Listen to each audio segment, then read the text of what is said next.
Now let's move back to the slides. So depending upon the material stress contours, we should decide whether we need to move on to a nonlinear module or linear module to perform an analysis. Similarly, in the dynamic, we do have a linear dynamic analysis under which all the vibration and frequency analysis form. And finally, we have a nonlinear dynamic analysis too. So as I mentioned before, static analysis involves time-independent forces. Here the intermediate results are not reliable upon. In the linear static analysis, as we saw in the example, the relation is going to be a linear one. Hence, in order to capture the nonlinear effects, you need to use a nonlinear module.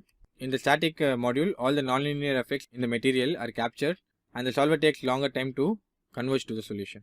So dynamic analysis is performed to understand the behavior of a material under time varying loads. So what is nonlinear analysis and why do we perform it? As we saw in the previous example, where the plate was pulled by a tension force, within the elastic limit, the stiffness of the module is assumed to be constant. So once the material crosses the yield strength value, its stiffness changes constantly with time. To capture all the nonlinear effects, the solver goes back to the material and evaluates the stiffness before proceeding to the next step.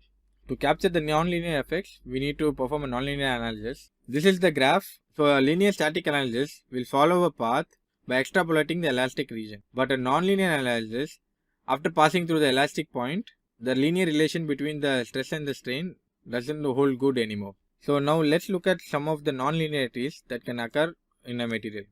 So nonlinearities can occur due to change in geometry. So when an object is acted upon by a force and we are performing a static analysis, solver detects large deformation, we will be prompted to perform a nonlinear analysis in order to capture the nonlinearities that were caused due to the change in geometry. So let's open SolidWorks and look at one such example. Click on the file and new part. Let's click the front plane, right click, sketch. Select the rectangle, draw a rectangle, smart dimension it as 50 mm.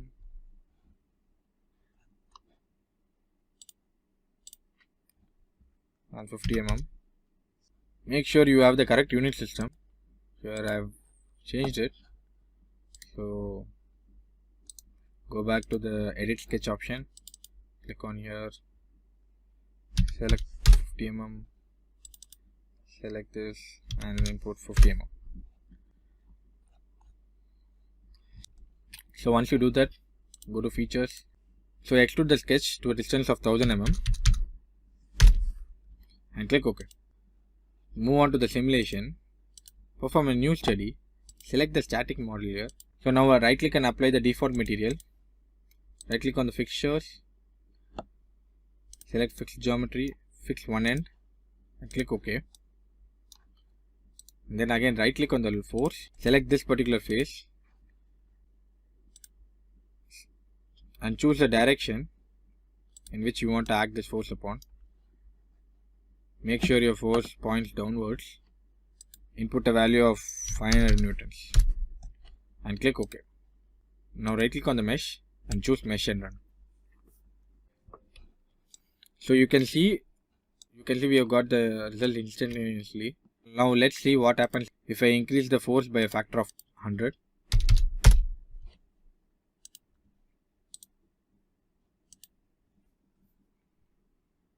So here the solver has detected large displacement and hence is prompting you to switch over to a nonlinear analysis to get reliable results. In case if you want to switch over, you can just give an S. So apart from geometric linearities, we do have material nonlinearities. So material nonlinearities can occur due to two reasons. The first one being creep, another one is the elastic limit.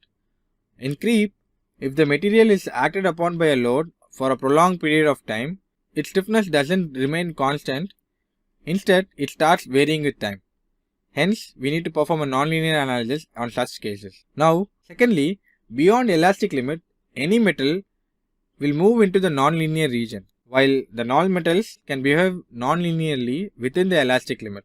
And finally, apart from geometric and material nonlinearities, we do have contact nonlinearities, which are caused by the changing status of the contacts throughout the simulation. For example, if we have a simulation where we have a cantilever beam, there is a box which lies below the cantilever beam. Now if I apply a force on this cantilever beam, the stress contours on the beam will be linear until it makes a contact with the box below it. So once it makes the contact with this box, the stress contour on the beam will no more be linear even though it's within the elastic limit. Hence, depending upon the contact status, nonlinearities can step in even though you are well within the elastic limit. Now in SolidWorks, if you are performing a nonlinear analysis, you are provided with two options. First one being the static analysis, that is, you perform a nonlinear static analysis. The second one is a nonlinear dynamic analysis. Further, you have a small option called the use 2D simplification, wherein if your model is symmetric about a plane or an axis, you can use this 2D simplification option to run a 2D simulation and then view at the 3D results, look at the 3D plot by replicating the results along the axis of symmetry. So now let's look at how to use this 2D option and perform a nonlinear static as well as a dynamic simulation. So open SolidWorks, click on the file, choose a new part.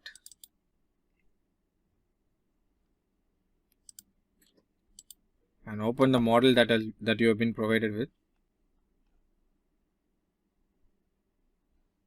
So once you import the model, rotate, zoom and pan the geometry for any errors in the model. In our case, the model is fine. So let's proceed with the simulation. So before we proceed with the simulation, I'll explain about the simulation before we look into how to set up it. In the simulation, a punch is used to deform the sheet metal into the shape of the die.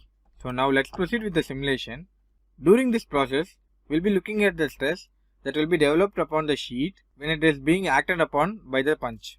Hence, to capture the variation of the stress during this process, we need to perform a nonlinear dynamic simulation to get accurate results. So click on the new study, select nonlinear dynamic 2D simplification and click OK. Here you need to select the plane about which your model is symmetric. In our case, it's the front plane and we are going to have a depth of 0.015, that is the thickness up to which you need to replicate this 2D results to get the 3D object. Once you do this, you can see we have got the 2D representation of our model. Now click on the parts here and right click, apply the default alloy steel material to all the parts. Click on the sheet metal and apply plain carbon steel as the material. Now right click on the fixtures, click on fixed geometry, select the 3 edges of the die to fix the die in a position all throughout the simulation. Now right click and use the fixed geometry, select these 2 edges of the plate to ensure that the plate doesn't slip off during the bending process. Again right click on the fixtures, choose fixed geometry and expand the advanced selection. Select this portion of the punch and activate the translation along these 2 directions. Since the punch needs to move down to a distance of 10 mm, reverse the direction and click OK. Here now we have fixed the geometry and the punch will be moving down by a distance of 10 mm. Before you hit OK in the translation, we need to look at one crucial option that is available in a dynamic simulation. Here you have a curve that represents the loading in this problem. As you can see, in the x-axis we have the time and in y-axis we have the load. In our case, it's a translation load. So from 0 to 1 second, we are loading this geometry. At 1 second, we are applying the whole load. For example, let's say I have 5 newtons of load that needs to be acted upon. In that case, at 0 seconds, we will have 0 newtons. At the end of 0.5 seconds, we will have 2.5 newtons. And at the end of 1 second, we will have 5 newtons totally acted upon on the material. So we are increasing the load gradually but linearly in this case. And since the translation is along the negative y-axis, we have the graph pointing downwards. Now let's look at the various other options that are available defining load steps. So when you click on edit, you will be given option to edit your loading steps. In the first column, you have the seconds, and in the Y, you have the loading ratio. In this current scenario, at 0 seconds, we have 0 loading ratio, and at 1 second, we have 1 as the loading ratio. Let's suppose we want to look at unloading type. Here, the maximum value of force will be applied at time equal to 0, and it will be gradually unloaded from the material. Finally, we have a loading and unloading type of graph. Let's look at it. You can see, so before 1 second, the load is applied and unloaded as well. In between the simulation, we reach the maximum load and gradually it is unloaded off. Just directly apply the load here. Click OK and hit OK here. And before we run the analysis, let's look at the properties. You can see we have been provided various options to adjust the time step and help in convergence of the solution. In our case, we are not going to change them, but if you face any convergence issue in your own simulation, just try to change them. Now, if you want to understand this time stepping in detail, let me demonstrate it using a small calculation here. I have a time equal to 0 and a time equal to 5 seconds. I am applying a force. At 0 seconds it's 0 newtons and at 5 seconds it's going to be 10 newtons. Here the solver will initially proceed by defining the stiffness matrix and start solving for the unknowns. But after it solved for the first step, while going for the second step, we define a time step. In this case, let's assume it to be 0.1 seconds. Then the solver will move to 0.1 seconds and redefine all the matrix depending upon the previous step, find for the unknowns in this current step. After this particular step, it will again increment the solver time by 0.1 seconds and this process will go on. In case if your solver experiences convergence issue, that is, if the solver is not able to get the same result while iterating to find the unknowns, it will increase the time step by some factor. Here we have given the initial time step to be 0.1 and it may increase the time step to 0.5 seconds. Hence, after solving for the 0.1 second, it will move to 0.6 seconds. And this process continues until you have solved for all the 5 seconds. Hence, for this reason, you specify a minimum time step, help the solver converge to a solution. Now, let's go back to SolidWorks. Apart from controlling the start and end time, you have several other options that you can use depending upon your requirement. Let's click OK. Here, since we have lots of parts, we need to define proper contacts in order to avoid interpenetration of the parts. To understand what it is exactly, I am going to run this analysis without defining the contacts properly.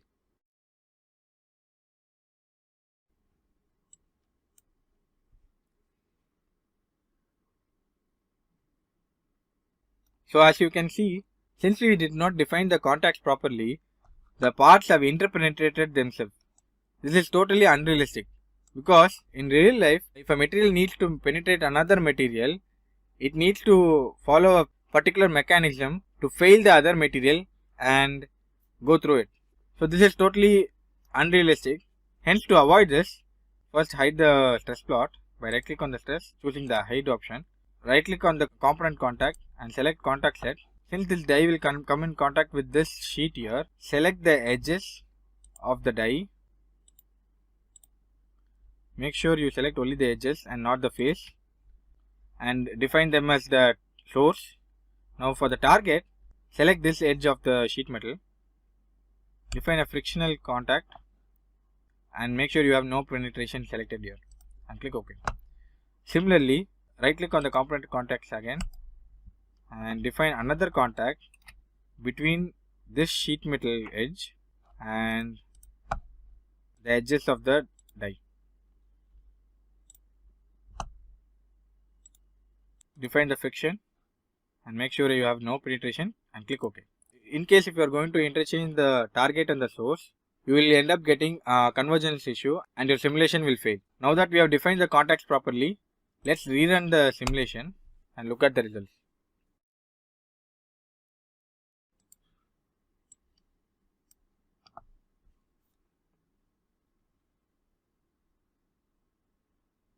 Our simulation has successfully completed. Now right click on the stress and animate to look at the results. Now if you want to look at the 3D plot of this simulation, right click on the result and show as 3D plot. This 3D plot is created by replicating the 2D result along the depth distance that we defined earlier in the simulation. Right click on the result and click animate.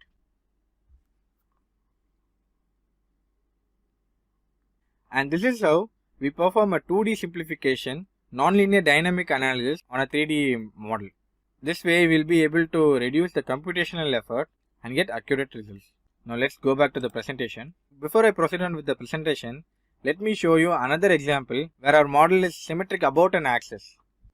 Let me import the model. Here you can see the 3D model is already simplified as 1/4 the whole model. Now we are going to simplify it further by selecting the axis of symmetry here. Let's begin by clicking on the simulation. Click on new study. Select nonlinear dynamic. Use 2D simplification and click OK. Here, since our model is symmetric about an axis, select the axis symmetric option. Choose the plane for cross section and then select the axis of symmetry. Once you do that, you will be provided with the 2D simplified model and you can proceed with the simulation. So I am not going to do the simulation for you. This will be provided to you as a challenge, but I will explain the problem statement here. We will be looking at the deformation that will be caused by the sphere when it is pressed onto the plate. So here this sphere will be moved forward and the plate should be fixed as it is. We will be performing a loading and unloading type of simulation and then look at the stress that is developed during this process. Now in case if you want to modify your contact distance or move your parts apart before proceeding with the simulation, click on the model here, choose the move body options and select the body that you need to move. Choose the translate option here. Then in our case we need to lift the sphere up by some distance. Let's say it's 0.5 mm. You can see we have lifted the sphere by 0.5 mm, the y direction. Now let's select OK. So here we have successfully lifted the sphere.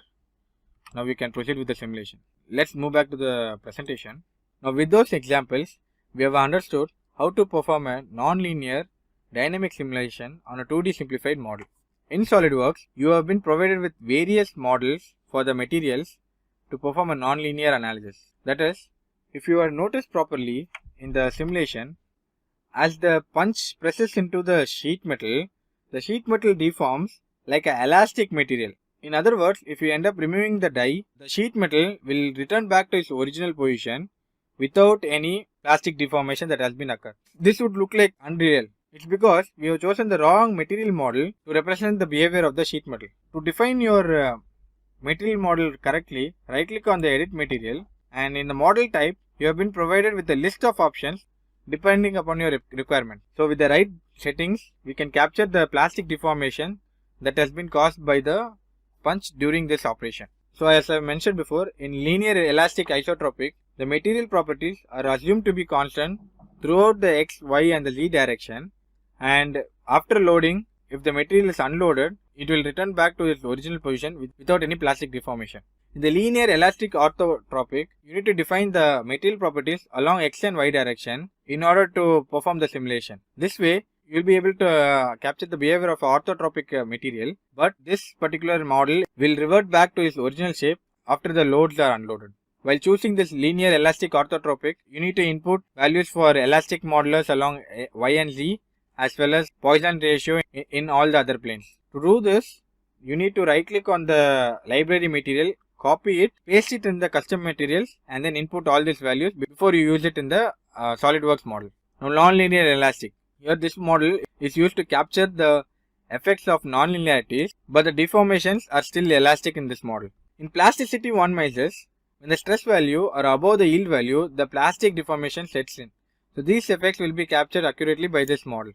Apart from the plasticity 1 measures, we do have plasticity Tresca and plasticity Trucker pager, which are complex models developed over the plasticity 1 measures. Now if we use materials such as rubber, which have high deformation rate for a small load, that is, even if they are in the linear elastic region, their displacement is large for a given load. To simulate all these effects, we use hyperelastic, and the viscoelastic model is used to simulate the different effects that is produced by the same material at different loading rates. Finally, using this nitinol model, we can model the nonlinear effects without allowing plastic deformation to set in, even though the model experiences high deformation. So by choosing the appropriate model, one can capture the deformation process of a material using SolidWorks simulation. I hope this lecture was helpful enough to understand the difference between using a static and a dynamic analysis in SolidWorks. Go ahead, use the models that you have been provided with and attempt the challenge that you have been given.